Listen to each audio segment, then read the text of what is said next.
سے پہلے کہ میں یہ دستخطی مہم اور 12 دسمبر کے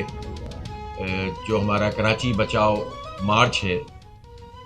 جو سندھ حکومت کی طرف سے غاصبانہ سندھ بلدیاتی بل پیش کیا گیا، جسے ابھی عارضی طور پر گورنر نے واپس بھیج دیا ہے، اور ہم جس طرح کی پیپلز پارٹی کو جانتے ہیں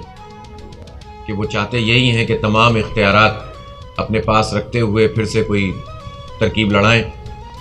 ہم 12 دسمبر کو انشاءاللہ ایک بہت بڑا مزار قائد سے لے کر KMC بلڈنگ تک بہت بڑا مارچ کریں گے، جو کراچی بچاؤ مارچ ہوگا۔ اور یہ جو خاص طور پر سندھ بلدیاتی بل آیا اور اس میں جس غاصبانہ طریقے سے پیپلز پارٹی نے جو رہے سائے اختیارات تھے وہ چھیننے کی کوشش کی ہے، جماعت اسلامی عوام کے اندر ایک موبلائزیشن پیدا کر رہی ہے، اور اس کا ایک بڑا ثبوت یہ ہے کہ آج سے ہم عوام سے دستخطی مہم شروع کر رہے ہیں، اور ہم کیمپ لگائیں گے، ہم چوکوں اور چوراہوں پہ کارنر میٹنگز کریں گے، ہم ڈور ٹو ڈور کیمپین کریں گے،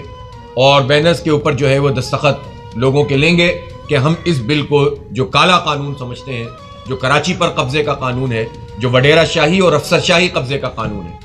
اس سے ہم جو ہے وہ چھٹکارا حاصل کرنا چاہتے ہیں، اور اس کو کسی صورت کراچی کے 3 کروڑ لوگ اس کو قبول نہیں کرتے ہیں۔ تو اس کی یہ تحریک ہے جو ہم نے شروع کی ہے، اور آج سے ہم دستخطی مہم شروع کر رہے ہیں، اور یہ دستخطی مہم ہماری جاری رہے گی، اور بہت بڑے پیمانے پر جب یہ ہمارے سگنیچرز عوام کے ساتھ ہمارے ہو جائیں گے، اور اس میں ہماری خواتین بھی کام کریں گی، مرد بھی کام کریں گے، لوگوں سے رابطہ کریں گے، نوجوان اور اسی طرح سے مزدور،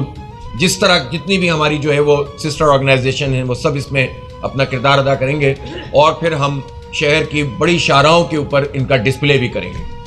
اور اس بات کا اعلان کریں گے کہ کراچی کے لوگ اس وڈیرا شاہی قبضے کو مسترد کرتے ہیں،